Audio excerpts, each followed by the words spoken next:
Good morning students.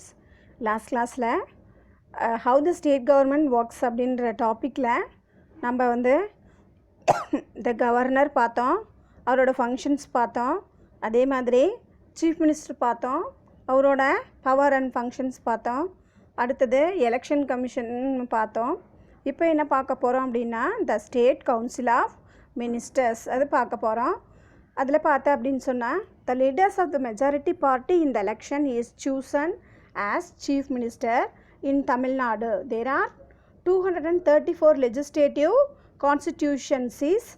The parties with more than 118 elected candidates, அதாவது MLA, are invited by the governor to form the government.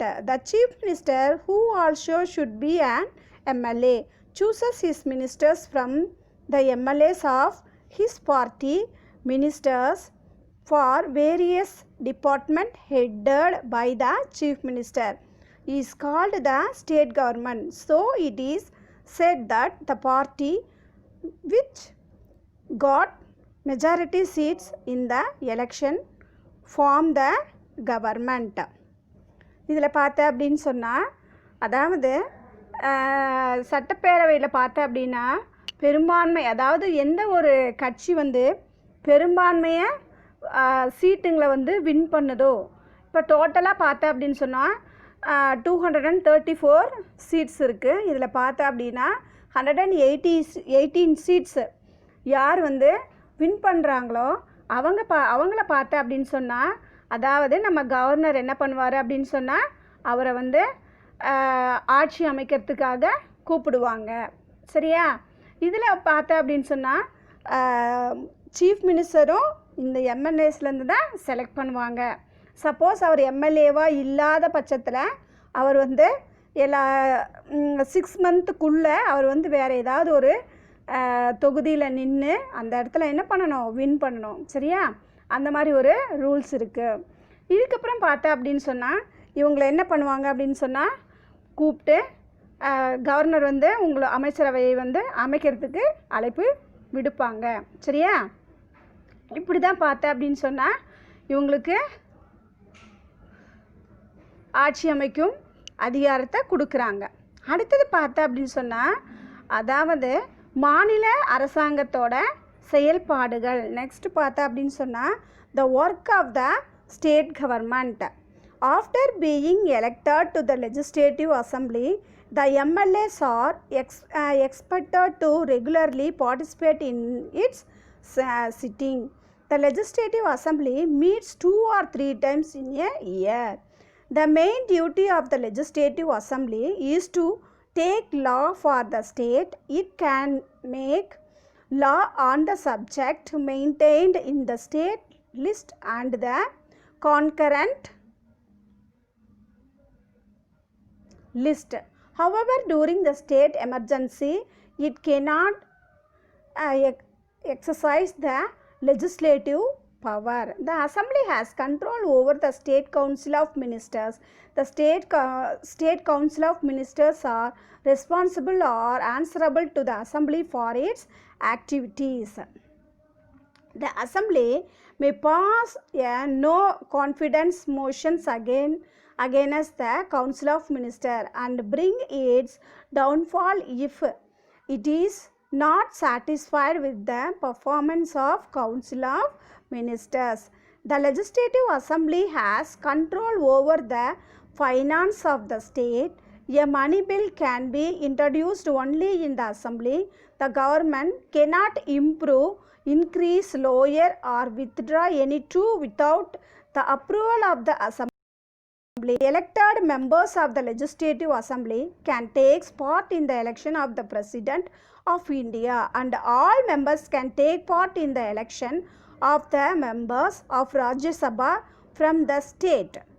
The assembly also takes part in the amendment of the constitution on certain matters. So the government has 3 basic functions: making law, executing laws and ensuring judges. இதில் பார்த்தா அப்படின்னு சொன்னால் ஒரு சட்டமன்ற உறுப்பினராக தேர்ந்தெடுக்கப்பட்டவங்க என்ன பண்ணுவாங்க அப்படின்னா, அப்புறம் ஒரு சட்டமன்ற உறுப்பினரும் அந்த கூட்டத்தில் வந்து கலந்து கொள்வாங்க. சரியா? இது பார்த்தா அப்படின்னா இயர்லி 2 or 3 டைம்ஸ் வந்து நடத்துவாங்க. அதாவது சட்டப்பேரவை வந்து வருஷத்துக்கு 2 அல்லது 3 தடவை கூட்டுவாங்க.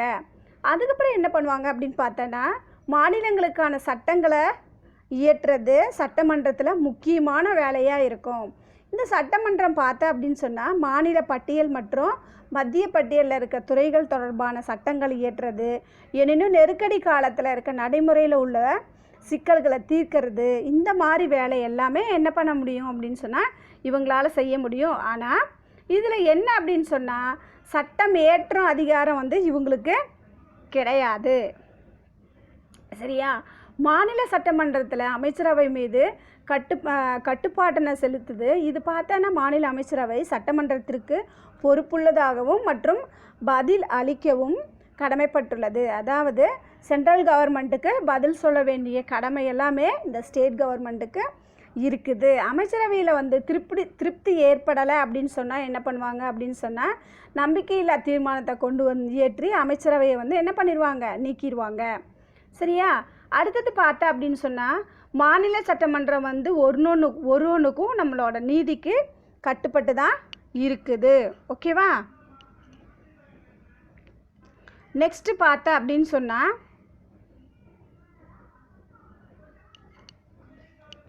அதே மாதிரி மாநில அமைச்சரவையோட அனுமதி இல்லாமல் நம்மளோட வரி விதிக்கிறது, அப்புறமா அதிகரிக்கிறது, அப்புறம் குறைக்கிறது, அப்புறம் வரி வந்து இல்லைன்னு சொல்கிறது, இந்த மாதிரி இதெல்லாம் நம்மளால் செய்ய முடியாது. அதே மாதிரி தான் பார்த்தா அப்படின்னா, உறுப்பினர்கள் குடியரசுத் தலைவரை தேர்ந்தெடுக்கிறதுல பங்கு பெறலாம். அதே மாதிரி மாநிலங்க உறுப்பினர்கள் தான் வந்து பார்த்தா அப்படின்னு சொன்னால், அனைத்து உறுப்பினர்களும் அதில் வந்து அதாவது குடியரசுத் தலைவர் பிரசிடெண்ட்டை செலக்ட் பண்ணுறதுல பார்ட்டிசிபேட் பண்ணுவாங்க, செலக்ட் பண்ணுவாங்க. சரியா? சில நேரத்தில் பார்த்தா அப்படின்னு சொன்னால், இவங்க வந்து நம்ம ஸ்டேட் கவர்மெண்ட்டோட நீதித்துறையை இதெல்லாமே முக்கிய 3 பணிகளை வந்து இவங்க செய்வாங்க. என்னென்ன பண்ணுவாங்க? நீதியை நடைமுறைப்படுத்துறது, செயல்படுத்துறது, இந்த மாதிரியான வேலைகளெல்லாம் செய்வாங்க. நெக்ஸ்ட்டு பார்த்தோன்னா, how laws are made in state government. Several kinds of rules and laws have been made for all people of our country. For instance, there is a law that you cannot keep a gun without having a license for it, or that women cannot marry before the age of 18 years old, and men cannot marry before the age of 21 years. These rules and laws have not been made just like that. People elected their government who thought carefully before making such laws. A lot of such laws are made by the state and central government in the legislative assembly meeting. MLS discuss a number of topics like public works, education, law and orders, and various problems faced by the state. The MLAs can ask questions to know the activities of ministers, which the concerned ministers have to answer. The legislative assembly make law to certain issue. The process of law making as follows. Next, இதில் பார்த்தா அப்படின்னு சொன்னால் சொல்கிறாங்க அப்படின்னு சொன்னால், நாட்டு மக்களுக்கு தேவையான பல்வேறு விதிகள், சட்டங்கள் இவற்றையெல்லாம் என்ன பண்ணணும் அப்படின்னு சொன்னால் உருவாக்குவாங்க. உதாரணமாக, நீங்கள் ஒரு துப்பாக்கிக்கு உரிமை இல்லாமல் வச்சுருக்கிறதுக்கு முடியாது, அது வந்து சட்டப்படி குற்றம். அதே மாதிரி பார்த்தா அப்படின்னா, ஒரு பெண்ணுக்கு வந்து 18 வயசுக்கு முன்னாடியும் ஒரு ஆணுக்கு 21 வயசுக்கு முன்னாடியும் திருமணம் செய்ய முடியாது. ஏன் அப்படின்னு சொன்னால், அது வந்து சட்டத்தில் இல்லை. ஒரு பெண் அப்படின்னா அவங்களுக்கு 18 வயசு முடிஞ்சால் தான் அவங்களுக்கு கல்யாணம் பண்ணணும். அதே மாதிரி ஒரு ஆணாக இருந்ததுன்னா 21 வயசுக்கு முன்னாடி கல்யாணம் பண்ண முடியாது. 21 வயசு முடிஞ்சால் தான் கல்யாணம் பண்ணணும். அப்படி பண்ணால் என்ன ஆகும் அப்படின்னு சொன்னால் அது வந்து குற்றமாக நினச்சி ஜெயிலில் போட்டுருவாங்க. சரியா?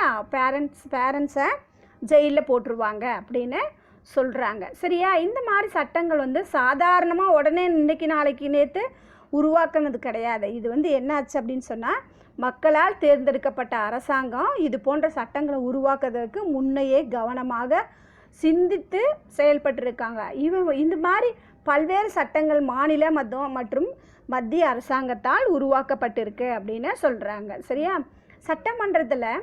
சட்டமன்ற உறுப்பினர்கள் வந்து மாநிலத்தில் உள்ள பல்வேறு பிரச்சனைக்காக எக்ஸாம்பிள் பார்த்தோன்னா பொதுப்பணிகள், கல்வி, சட்டம் மற்றும் ஒழுங்கு ஆகியவை பற்றி விவாதிப்பாங்க. அங்கெங்கே சட்டப்பேரவையில் உட்காந்து விவாதிப்பாங்க. நீங்கள் பார்த்துருக்கீங்களா? அந்த சட்டப்பேரவை நிகழ்ச்சிகளை பார்த்துருக்கீங்களா? யாராவது ஏதாவது ஒரு இது வாசிப்பாங்க, அதுக்குண்டான கொஷின் டைம் அப்படின்னு ஒன்று கொடுப்பாங்க. அந்த டைமில் மற்றவங்கெல்லாம் என்ன பண்ணுவாங்க, அவங்க சொன்ன இதுங்களை வந்து கொஷின்ஸ் கேட்பாங்க. அப்போ என்ன பண்ணுவாங்க அப்படின்னு சொன்னால் இந்த சம்மந்தப்பட்ட அமைச்சர் வந்து என்ன பண்ணணும், அதுக்கு வந்து என்ன பண்ணணும், பதில் கொடுக்கணும்.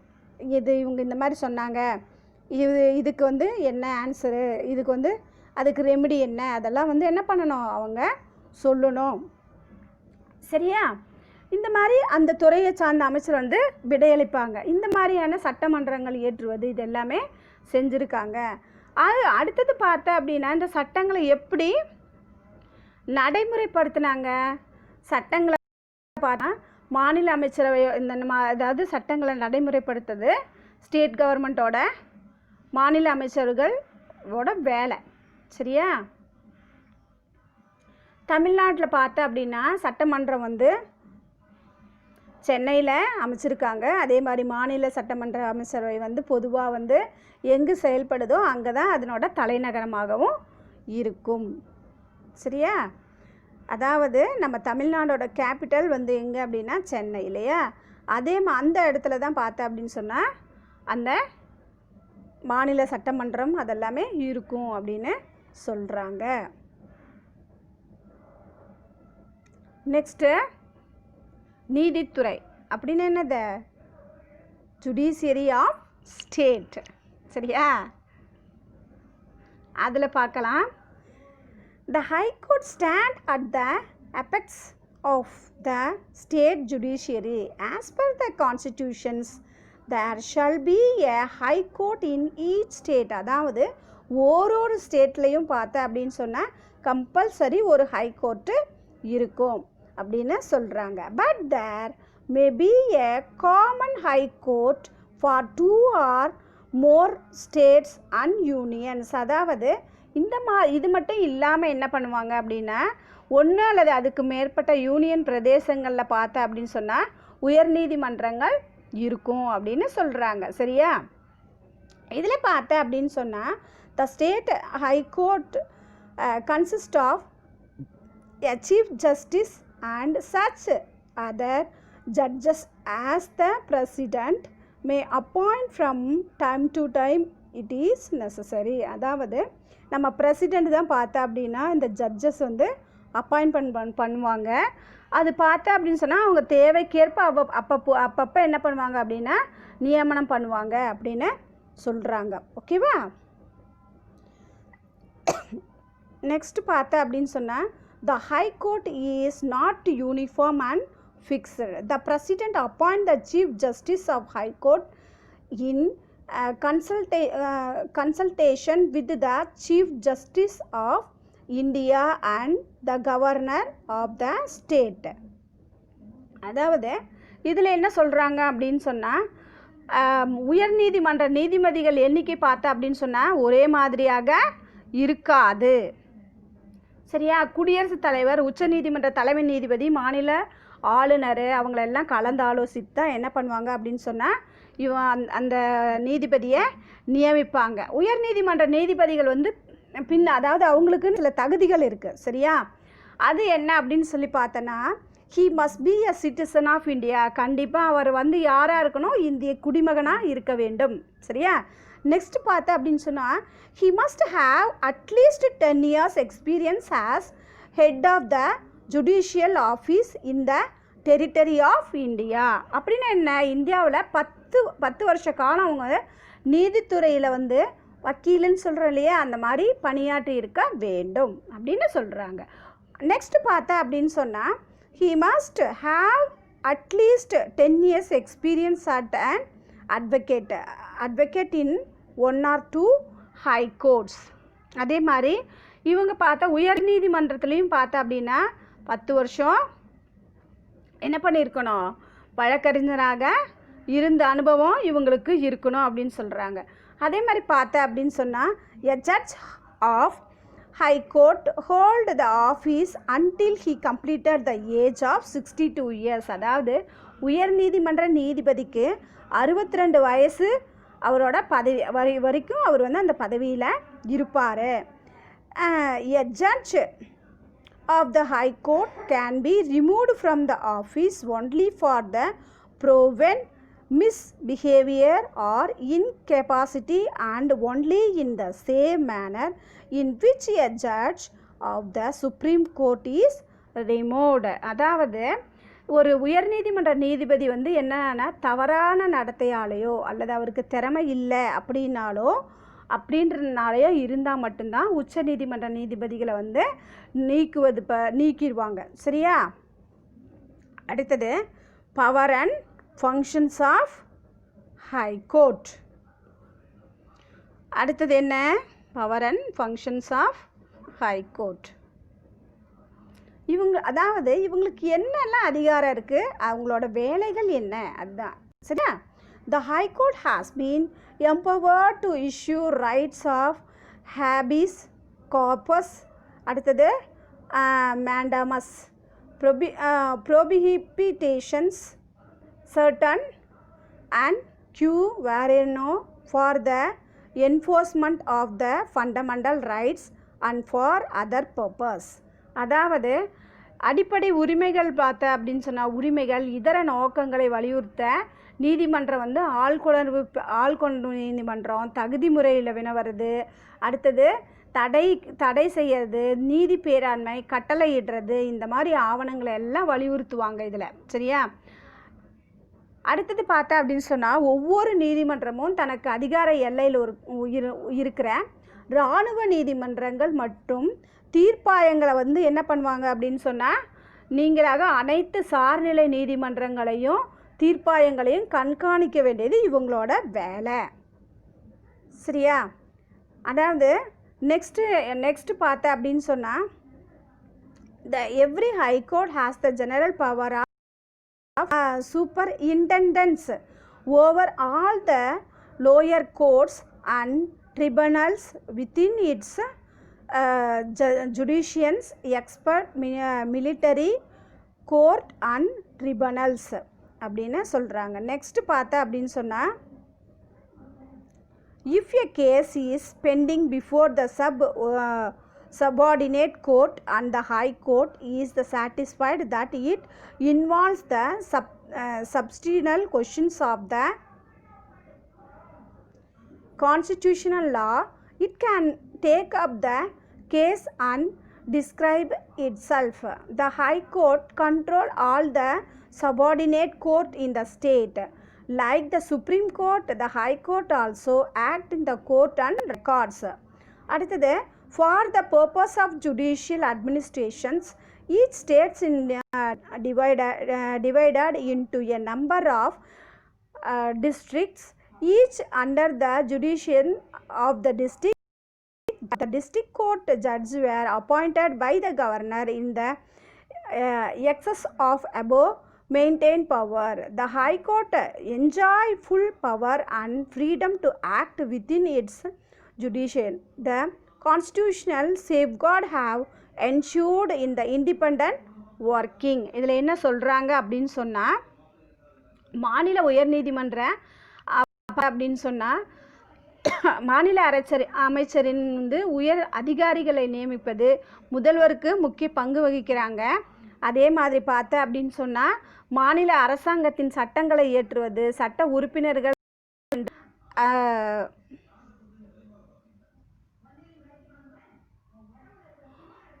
அதாவது ஒவ்வொரு நீதிமன்றம் தனக்கு அதிகார எல்லையில் இருக்கிற இராணுவ நீதிமன்றம் மற்றும் தீர்ப்பாயங்களை வந்து நீக்கலாக அனைத்து நீதிமன்றங்களையும் என்ன பண்ணுவாங்க அப்படின்னு சொன்னால் இவங்க தான் பார்த்துப்பாங்க. அதே மாதிரி நீதிமன்றங்கள் நிலுவையில் உள்ள வழக்குகளை எல்லாம் என்ன பண்ணுவாங்க அப்படின்னு சொன்னால் அதில் இதுக்கு ஏதாவது இவங்களுக்கு வந்து ஹெல்ப் பண்ணுற மாதிரி இருந்ததுன்னா, அது ரொம்ப நாளாக இழுத்துக்கிட்டு இருக்கு அந்த மாதிரி எது இருந்ததுன்னா இவங்க என்ன பண்ணுவாங்க அப்படின்னா அவங்களே அந்த வழக்குகளை எடுத்து முடிச்சு வைப்பாங்க. அதே மாதிரி உயர்நீதிமன்றத்தில் பார்த்தேன் அப்படின்னு சொன்னால் மாநிலத்தில் உள்ள எல்லா நீதிமன்றங்களையும் அவங்க கட்டுப்பாட்டுக்குள்ளே கொண்டு வந்திருப்பாங்க.